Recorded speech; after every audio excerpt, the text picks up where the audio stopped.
ñoo xam ni ñu ngi xataraayu donc gis nañ ñi nekk foofu la ci Orange ña fay liggéey ñoom nee nañ jamono ji daal mbir bi war nañ koo mën a xoolaat ndaxte amul transparence bi nga xam ne moom moo ci war mu mel ni rek dafa am fu ñu war a jaarale mbir yi balaa ñu koy jox sénégalais yi. bu ma juumul syndicat des travailleurs. de Sonatel. ñoom ñoo ne Starlink. waaw. au Sénégal dans le manque de transparence totale. waaw ñu ne quel type de licence ou autorisation est donnée à Starlink. waaw. Si c'est une licence, combien ils ont payé? Tout le monde sait le problème de souveraineté qui se pose quand on travaille avec Elon. ñoom daal man daal tweet boobu maa ngi ko gis. et puis bon maa ngi xool véracité bi. fi mu jógee. mais daal li ma xam mooy. Starlink c'est un service d'accès à Internet haut débit par satellite. ñu ne est désormais déployé au Sénégal depuis ce mercredi, a annoncé sur le réseau social X le milliardaire américain Elon Musk, président directeur général de SpaceX, une firme spécialisée dans le domaine de l'aéronautique et du vol spatial. xam nga ñun tey Sénégal. li ñu jàpp ci tey Starlink. waaw mooy Starlink tey bu ñu ko déployer au Sénégal. Ça va permettre aux Sénégalais d'avoir Internet, même dans les zones qui étaient les plus inaccessibles. Absolument. Parce que dañ ne du ay réseau câblage ci suuf ak ay tigidee mais c'est ci kaw jaww ji. satellite yi. par satellite. macha allah. xam nga ñun notre problème. tey mooy comment faire pour avoir Internet moins cher, sécurisé. et partout au Sénégal. waaw. dañ ko yàgg di jooy loolu mooy suñu jafe-jafe. dañ ko yàgg di jooy mais les opérateurs yi nekk fii mësuñu cee indi une solution. ba pare di ñu taxé. tey nag bu ay tarifs yu doy waar. voilà oui pour nga am connexion il faut nga dépenser lu bëree bëri. nous avons été tous été victimes. absolument. wujju dafa baax ci dëkk. tey s'il y a des questions yoo xam ne dañ koy poser dañ dem poser ko les autorités compétentes yi gérer affaire yooyu mais les Sénégalais buñ leen dugal ci benn guerre. bu ñu leen dugal ci benn manipulation. absolument surtout ça. l'État la ñuy interpeller. su Starlink waree ñëw na garantie la fiabilité, la sécurité, la protection des populations. d'abord. ba pare nag ñu xool le portefeuille des populations yi nga xam ne ñoom ñoo soxla loolu. maintenant nag. licence beeg nan lañ ko jëndeek yooyu c'est des problèmes yoo xam ne autorité bi dana ko régler ak ñi mu les sociétés de téléphone. mais ñun population bi suñu. mais ñun population bi daal xam nga lu ñu bëgg. waaw lu wóor lu yomb lu yaatu. loolu lañ bëgg. tout à fait. na wóor ci lu jëm ci wàllu lu ñuy protéger. données yi. waaw na jëm ci lu yaatu ba mu mën a nekk ci gox-goxaat yi. mais nañ ko oyofal ba nga xam ne citoyen lambda bi dana ci mën a jotandi. ñun préoccupation yi lañ am. loolu kese. absolument ndax fii lañ toog nag. tey am na ay villages yoo xam ne. depuis bi internet ñëwee Sénégal ba tey. waaw mënuñoo fexe ba am internet. wallaahi. pour des sociétés qui brassent des milliards de bénéfices. qu'est-ce que ces sociétés-là ont fait pour yokk réseau bi ba gox-goxaat yooyu di am. internet. oui mosuñ koo def. déedéet. buñ bàyyi ba tey nag. oui am ku ñëw ne da koy def ñuy commencer di indi ay cam la ngaj ñun loolu mooy suñ problème. combien de fois des villages dañu toog jooy ne ñoom de mënuñu am internet. ñaata yoon. bari na. waaw tey nag bu ñu demee ba am possibilité. ñun ce qu'on demande c'est fiabilité sécurité et surtout mu nekk. lu accessible yomb population bi. yaa ngi wax village yi mais parfois sax ci biir capitale bi. ci biir Dakar am yenn zone yoo xam ne boo fa demee da nga am jafe-jafe connexion. voilà nit ñi dem sur le terrain daf ñu. léegi nag bu amee nag ñoo xam ne c'est des guerres entre maisons de téléphonie ou sociétés de téléphonie.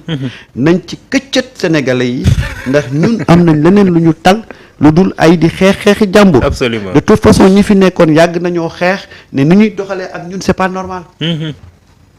tey am ku ñëw. bëgg ñëw on a fait appel à des journées de boycott ak ay sociétés de téléphone yu nekk fii. def nañ ko fi. oui en tout parce que fa ñu jekku woon.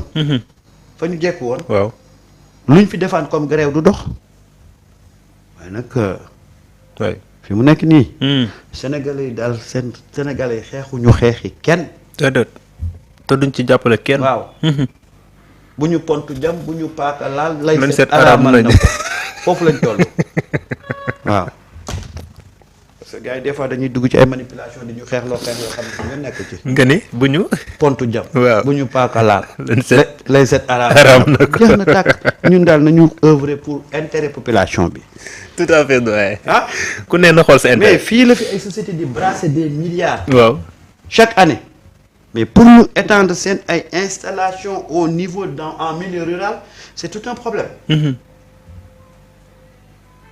tey da ngay dem ay villages yoo xam ne pour nga am fa réseau problème la wala balaa ngaa am réseau il faut nga dem ba ca montagne ba gën a kawe ca dëkk ba nga aju fa jël sa portable ak ci kaw pour mën a am réseau pour mën a am réseau oui et pourtant li ñuy brasser ci ay milliards du dara ci ñoom ñu def ay installation ba ñoo ñu jote ci connexion tout à fait mais ñun dañu yàgg a noot nag tey concurrence bi sax dina tax ñu góorgóorlu ñu gën a góorgóorlu man daal li ma ci wax rek li askan bi bëgg ñun daal suñu yoon nekkul ci ay nii la fa dem ñun daal xam nga luñ soxla waaw ñu protéger ñu waaw ñu yaatal ko waaw ba pare nag yombalal ñu ko gis nga ñett yooyu mooy suñu préoccupation bu ñu ko defee rek ñooñu moom nañ ñu protéger waaw nañ ko yaatal waaw nañ ko yombal waaw bu yeggee foofu rek waaw rek mu neex waaw bu ñu ko tey ñu ngi nii bu ñu ko defee rek ñooñu c'est-à-dire que gis nga monopole baaxul ci dëkk tey ñu ngi nii gis nga li ñuy fayeeku ci ndox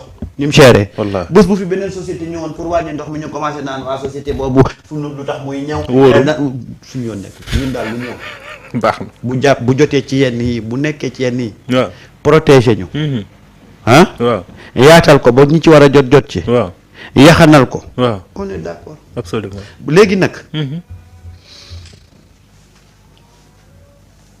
à partir de là waaw aujourd'hui le Sénégal doit développer une politique boo xam ne dafay jëm ci ba di créer ay réseau boppam di créer ay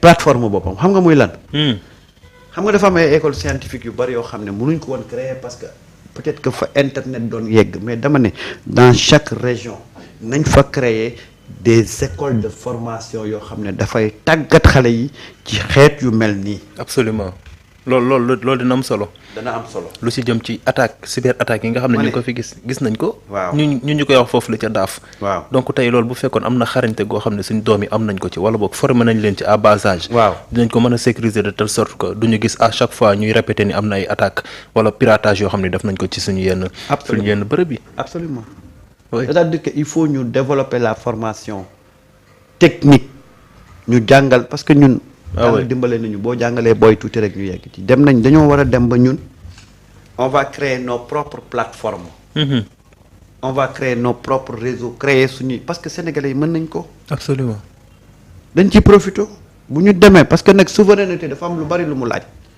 dina am foo xam ne bu ñu fa tollee mais ñii ñëpp dañ leen di teg fële parce que am nañ expertise bi am nañ xarañte bi te am nañ les moyens pour le faire absolument waaye comme dañoo toll ci jamonoy lang nañu lang ba te duñ daanu waaye lang bi nag nañu jàpp ne dafa am àpp am na foo xam ne nag dañuy am suñu oto bopp absolument di ko dawalal suñu bopp bañ a langate et c'est à partir de là qu'il faut commencer maintenant à réfléchir sur comment maintenant orienter la formation professionnelle vers ces secteurs là absolument ñu changer nag ñun suñu paradigme éducatif parce que ñun njàng mi ñuy njàng dafa dépassé àdduna wallahi njàng moomu àdduna da koo dépassé y a pas de spécialisation amul spécialisation ba peut-être lañ lay jàngal oui xoolal tey bu ma toogee fii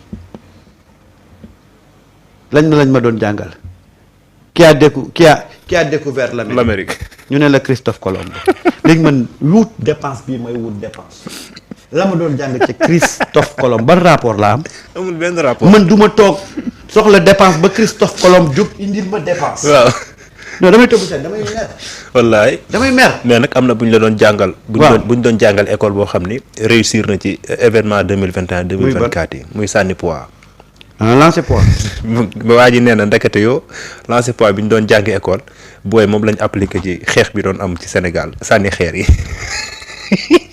nee na boog moom gis na ni école am na ci njëriñ mais yeneen ci des yëpp. bon dëggalu jërëjëf dara da ngay toog ba si nga xalaat li ñu la doon jàngal da nga naan mais neexul ba neexul mais j'ai perdu beaucoup de temps. absolument pour rien. pour rien. alors maintenant nag il faut changer les paradigmes. tout à fait doyen. ñu fexe ba suñu doom yi. surtout la formation. oui. scientifique. nañ ko encourager. oui. motiver xale yi ñu dem ci. parce que nag ñun li ñu xereñee buñ ko defoon ci lu rationnel. wallaahi.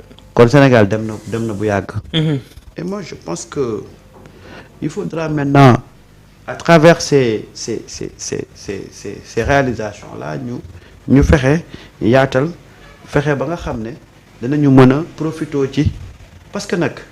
lii nii lii nii.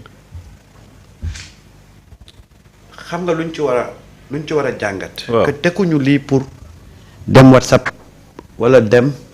TikTok wala dem. Snap. waay non parce que fi mu nekk nii boo nee internet bi dana ñëw ba ci yenn gox-goxaat yi les gens ont tendance à dire que kon de danaa WhatsApp ba dee kon de danaa TikTok non WhatsApp noo koy WhatsAppee sachez que on vous donne un outil de travail. il faut l'utiliser pour mu impacter ci seen vie positivement waaye du toog rek di xool di topp cas à longueur de journée. non c'est pas ça c'est-à-dire que c'est comme quand on te donne de l'électricité boobu da nga ko war a jëriñoo mu impacter économiquement ci sa àdduna. absolument. mais que les gens pensent que on va installer Starlink pour vous permettre d'être sur TikTok à longueur de journée et à raconter des affaires de non nañ ko utiliser. liggéey ci mu mën ñu jëriñ. absolument yàlla c'est ça l'idée. ah et foofu moi je pense que aujourd'hui si j'étais le ministre des télécommunications. damay organiser benn rencontre internationale avec tous les Sénégalais yi nekk ci dans ce secteur-là et je sais qu'il y a beaucoup de Sénégalais yu nekk ci secteur bi nekk bitim réew. absolument. et on échange pour voir à travers tey bu fi Starlink di implanté wu bay dem ci lenn zone reculée yi yan façon projet lañ mën a teg en milieu rural mu mën a jëriñ population bi. Et je sais que nous avons des Sénégalais un peu partout dans le monde qui évoluent dans ces secteurs-là de télécom et de autres. nañ leen indi nañ leen wala ñu créer ay rencontres virtuelles et on discute. macha allah gis nga boo amee jumtukaay bu bees. da ngay impliquer doomu Sénégal yi nekk bitim réew nga xam ne xam nañ ci dara. tey nan lañ ko war a tey toogee waxtaan ba nga xam ne dinañu mën a jëriñoo ko mu impacter positivement ci le vécu quotidien de ces populations. absolument oui. mën na nekk opportunité te loolu nag doomu Sénégal yi nekk bitim réew am nañ ci expérience am na ay doomu sénégalais yu nekk fii am nañ ci expérience. gis nga bu yi amee da ngay profité nga utiliser sa diaspora yi nga xam ne ñoom yàgg nañoo gis yu mel nii. ñu jox la seen xam-xam. absolument. c'est pas un truc qui se discute ici entre quatre murs. non. tey il faut interpeller les Sénégalais de la diaspora qui évoluent dans ces secteurs-là. ñu waxtaan. en termes de protection comment faire pour protéger le citoyen. tey quelle sorte de module il faut mettre à la disposition de la population pour ñu xam nan lañ koy gérer ba du tas société bi. absolument. parce que nag ñun Facebook moo tas suñ société. waaw. TikTok ñëw TikTok bi. tasaare sutura ci mbedd mi. live yi. waaw ku ne di yàq. waaw léegi nag. bu ñu demaatee tey ba mu war a wàcc à des milliers yoo xam ne xëy na yenn milliers yi seen degré de jàng soriwul. mais il faut préparer ces populations-là. absolument. comment les préparer mais il faut. adduna bi foofu la toll. mais parce que tey internet. doo xëy rek ne ko pan ci nit ñi. te préparé woo leen ci. boobaa da nga leen di sànq. mais. tey on va faire de telle sorte que les villages les plus reculés puissent avoir accès à cet outil-là. mais doo xëy rek ne leen ko am leen ne leen ko jabit. déedéet. il faut les préparer. il faut des séries de communication il faut des modules il faut pour que buñ ko jotee dinañ ko jëriñoo ba mu impacter positivement ci seen dund. absolument parce que ñun li ñu arrivé ci Facebook arrivé ñu ci WhatsApp waruñu arrivé ak tey bu ñu waroon tey. yaatal internet ba dans les milieux ruraux parce que nag. suñu milieu rural bi li ko mës a protéger. waaw mooy ces outils là boo gisee tradition ba des fa. waaw boo gisee culture ba des fa. boo gisee yenn jikko yu bari yu baax des fa. yii ñoo ko yi fa yi yeggutoon moo ko protéger. amuñu accès bi absolument. waaye léegi yii bu ñu fa waree yegg. comment on doit l'utiliser pour préserver ce qui nous fait ñun li ñu defar nan la ñuy def ba. préserver ko nekk ci biti. absolument mooy nga préparer leen wax leen njëriñ li. mooy nga solo li nga préparer xam ne leen ci lañ ko war a utiliser préparer leen absolument. mais boo leen préparer wul après. parce que nag tey bu ñu amee ay valeurs culturelles traditionnelles c'est dans nos milieux ruraux ñoo fa des ba tey. mais ñooñu li taxoon ñu ko garder ko ba tey ils étaient à l'abri de ces outils là. absolument waaw tey boo leen ko waree indil ñu war ko jëfandikoo tout en gardant wala valorisant ces valeurs là mais da nga leen di préparer. absolument tout à fait doyen. ah oui c'est ça. c'est ça mais mënoo ñëw rek jox leen ko nii rek. waaw ça pour autant nga wax leen. xale sax boo ñëwee jox ko almet léegi mu taal boppam taal kër ga. absolument mais boo ko ne lii boo koy taal di lakk dana xam nu mu koy téye ah. moo tax moi je pense qu'aujourd'hui il ne faut pas qu'on soit dans le populisme. il faut pas que ñu transgresser ko def ko benn combat. ba nit ñi di nekk ci côté combat bi baax na baaxul Elon Musk baax na Elon Musk lii la non xam nga la nit. nañ ci xool liñ ci amal njëriñ. waaw nañ ci xool nan lañ koy utiliser. waaw ba pare. ba mu amal ñu njëriñ. tout à fait loolu kese la doyen Samba. man de foofu laa toll. fi nga ko waxee foofu la. j'espère bien que ni.